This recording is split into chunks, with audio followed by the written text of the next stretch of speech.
Powered by the Inside the Birds podcast. Now, live from inside the Matt Black Kia Studios. It's Football at 4. Football at 4 is powered by the Inside the Birds podcast. It's brought to you today by Springfield Mitsubishi of Atlantic City. It's a crime to pay more than a dime, just one dime down at Springfield Mitsubishi of Atlantic City. Every vehicle, only one dime down. Online, Springfield Mitsubishi ACE.com. Andrew DiCecco is in the house. Eagles 8-0, taking on a Commanders team that's got all sorts of stuff hovering over their head today. My gosh, what a mess. They're always a dumpster fire. You throw this into the mix, you've just added more. But we're going to look at some of the matchups that Andrew DiCecco's looking at for this one here as we bring him in for another edition of Football at 4 here on the Sports Bash Live on 97.3 ESPN. AD, what's up, buddy? Fellas, I'm doing well. How about yourself?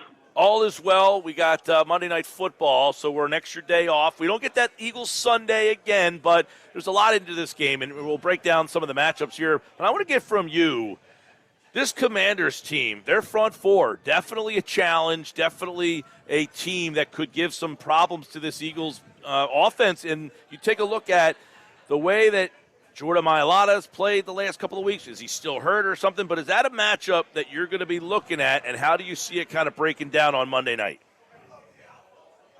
You mentioned an interesting point, Mike, because going back to the Arizona game, to me at least, it seemed like the Eagles' offensive line was showing signs of, I don't want to necessarily say regression, but they were showing a little bit of chinks in the armor. And I think that you even saw that last week. You mentioned Jordan Mailata. He gave up 2 sacks on back-to-back plays on that opening drive to open after the break. And, you know, you're talking about going against a line that consists of Montez Sweat, Deron Payne, Jonathan Allen, James Smith-Williams. I mean, these guys are, you know, it's a formidable defensive front. And, I mean, and they're certainly no slouches. I mean, they are going to provide pressure. They're going to put the tackles probably on their heels throughout the game, and they're going to flush Jalen Hurts probably out of the pocket more than we've seen in recent weeks. So, yeah, I mean, I do think that's an area that you're going to want to watch, and that's why I think the game could be closer than many think going into it. All right. As we take a look at, you said it could be closer, one of the things that I find interesting in this game and see where you're at is the Eagles – last time gave up 8 points. They had, 9 sacks or something ridiculous like that. I don't remember the exact number. But how many of those sacks is because of the quarterback play? Probably a lot, right? So how does Taylor Heinicke change the dynamics of what the Eagles defense will be able to do this time around? Well, and that's exactly right. A lot of those sacks were because Carson Wentz doesn't know when to get rid of the football. I think you're going to see Taylor Heinicke a little bit more of a sense of urgency to get rid of the football if something's not there. I also think he's not shy to look to the checkdowns, get the ball out to the Antonio Gibsons and the Brian Robinsons and the tight ends. And I think that he plays a little bit more. He's a little bit more of a quick thinker, and he's not afraid to settle for a 3 or 4 yard dump off. Whereas Carson Wentz wanted to play the hero ball style that we've grown accustomed to here in Philadelphia, and that lends itself to a lot of sacks. So I think that you're going to see, I mean, a lot of the pressure that the Eagles got against Carson Wentz came from the edge, Brandon Graham, Josh Sweat, and I think that you're going to see tackles in Charles Leno and the veteran Cornelius Ingram really be under siege for much of Monday night, knowing that the Eagles have a fresh and healthy rotation of defensive linemen, particularly on the edge now with Robert Quinn thrown into the mix. So I think knowing that Taylor Heinicke, the game plan is probably going to center around Taylor Heinicke getting rid of the football and playing with a sense of urgency. All right, now you just brought up a point that it opens up my eyes because the dump off there, what does that generally mean? Open field tackling. And that's not a strength of this Eagles team right now. So if you're getting a quarterback that likes a little dump-offs against this secondary tackling, that could be a recipe for an interesting matchup. Yeah, exactly. Tackling in space, right? That could come to the forefront once again. These are certain things that the Eagles will need to shore up moving forward. I mean, the undefeated season and everything like that, that's all good and well. But obviously the run defense and the tackling needs to be solidified in order to really reach your ultimate goal. And I think that this going to be really put to the test this week. You're going to have to bring down guys like Antonio Gibson, who's a bigger running back, and he's good in space. And He's elusive, and he has good burst. And I think guys like C.J. Gardner-Johnson, for as prolific as he is on the back end and coming up with the football, he can also be susceptible to shoulder tackles and lifts and things like that. I mean, these are things that he was known for in New Orleans as well. And it's not just him. It's a lot of the new additions. The James Bradbury has struggled in tackling. Hassan Reddick as well has struggled in tackling. So these are all three levels really that you're really seeing. Guys aren't wrapping up on the defensive line when they have a beat on the runner too. So these are things that we need to look at moving forward that they're going to need to solidify. And it's going to be really put to the test here against Washington. Andrew, this game against Washington, I look at it and I think it's like a low-key, really big game. Now, listen, anytime you have a division matchup, it's not really low-key. It's a big game. But you look at the schedule, at Indy, led by Jeff Saturday nonetheless. Then you play the Green Bay Packers. I know they're 3-6. It's still Green Bay. It's still Aaron Rodgers. And then at home again against the Tennessee Titans, which many are highlighting that game as the biggest litmus test of the year, certainly up to that point. This is sort of a game that, not that they need to get at 8-0, but I think it's bigger than maybe it appears. Can you speak to that a little bit better? Yeah, Ryan, and it's a divisional opponent, right? So everything is amplified, and the margin for error is smaller because it's the NFC East, right? I mean, anything can happen, and I think the Eagles are really one of the things that stands out amongst this Eagles team is the messaging from the coaching staff and the locker room leaders on this team to never look past an opponent, to really focus on going 1-0 each week. It sounds like one of those metaphors that you hear and you kind of just disregard, but they really do believe that. They're really focused on each week and really focus on the mission and moving forward. They know what the ultimate goal is. So knowing that, you're going to get every team's best when you're undefeated. And they're a different team with Taylor Heineke under center. I mean, he's a little bit more fleet-footed. He's going to be more susceptible to elude the pocket and try and pick up yards with his legs. He's also going to push the ball down the field a little bit, work the short to intermediate areas with Terry McLaurin. So, you are right, Ryan, in that this game is a little bit bigger than it looks like on the surface. And the Eagles are going to have to come ready to play, and hopefully that mini bye week serve them well because you're going to get Washington's best, and they're a physical football team. So, I mean, the Eagles can't take this one lying down. They're going to have to be ready to go. Real quick, yeah, go ahead. I like the question because I contend you need these games. You cannot have that Bills moment where you stub your toe, right? Because you can really get separation between you and Dallas and you and Minnesota. Minnesota and Dallas play next week, and True. that by the time you get to the Dallas game, winning games like this now might make that game not mean anything. So that's why I think the question is very relevant.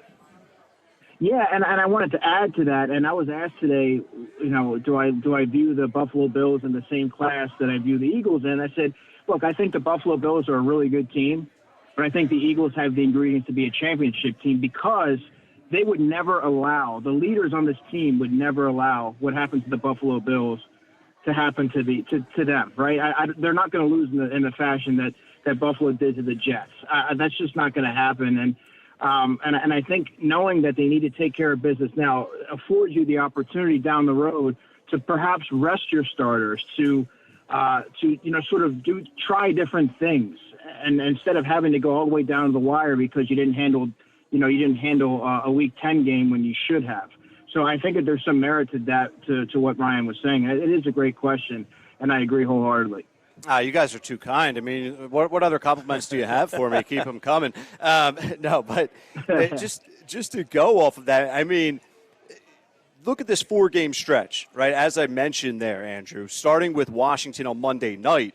If the Eagles are able to continue to do what they've been doing and get to 12-0 before they have to play the Giants and the Giants twice and Dallas again, like those division games in December and towards the end of the schedule, I'm not going to say are meaningless, but they could be much less relevant. So I think Monday night starts a huge 4-week stretch for this Philadelphia Eagles team.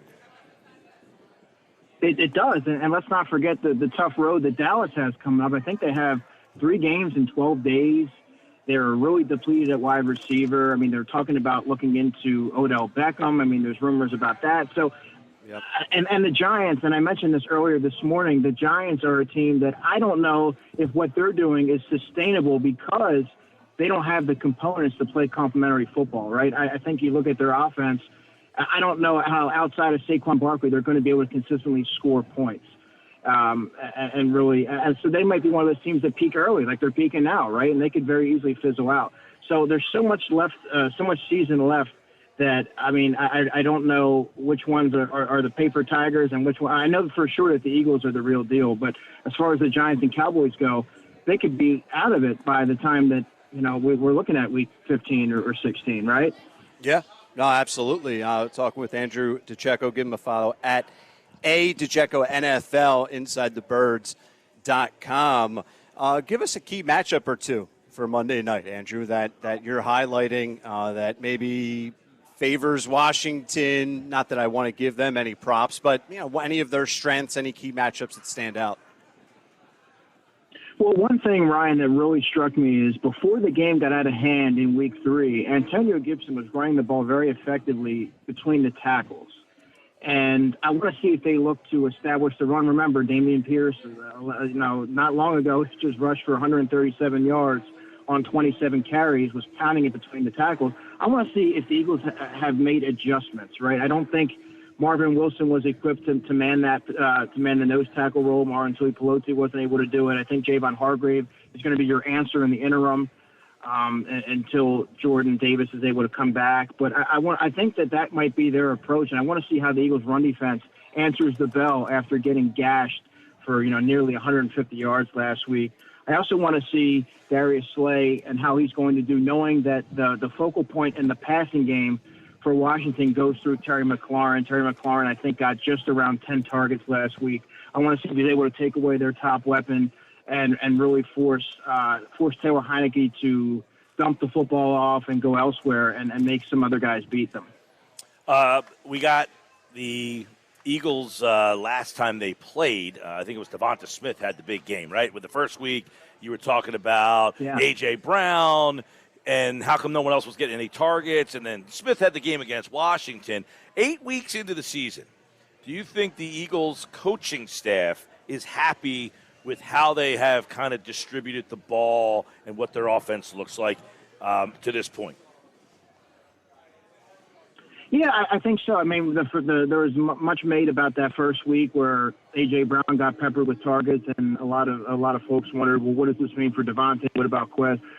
Speaking of Quez Watkins, I think that might be one player that stand to see the football more because of his speed. And we talked about it against Pittsburgh. The Eagles really opened up the passing game and looked downfield and tried to really tap into that area of their playbook. I think Quez Watkins is a guy that can really help in that regard, and it'd be nice to get him going as we work towards down the stretch here. Zach Pascal, I think, is another player that's going to be prominently. Be a valuable addition and prove to be a valuable addition later in the season, much like Torrey Smith was on that 2017 run.